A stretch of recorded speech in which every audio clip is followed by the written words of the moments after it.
ដល់មករកបូមទឹកមករកដាំដើមឈើលេងមកបដ ாய் នេះ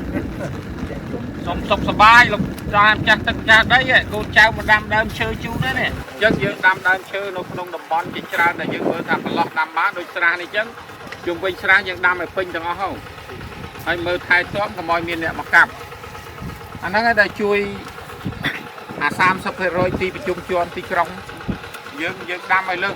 30% ទៅទីជនបទដែរទៅនេះវាឆ្ងាយពីក្រុងដែរហើយបាន 30-40% ទៅអាហ្នឹងក៏ជាកម្រព្រៃឈើមួយជួយបរិស្ថានហើយ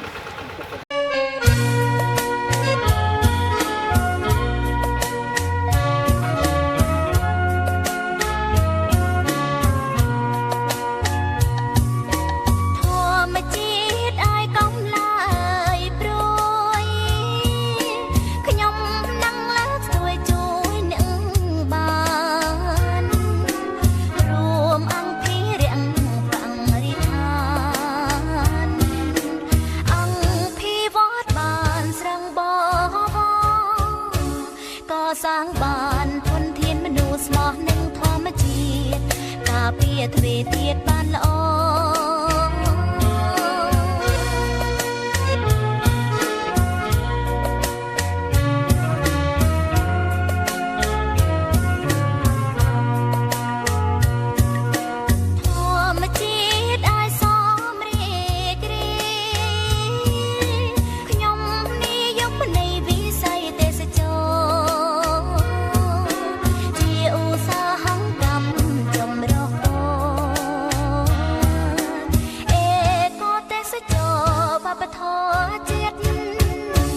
นมព្រៃព្រឹកម្រឹងទឹកជ្រោះក៏ខ្សាច់ឆ្នេរមានផ្សោតទន្លេទ្វេទៀត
សាងបានធនធានមនុស្សស្មោះនឹងធម្មជាតិការពារទ្វេទៀតបានល្អ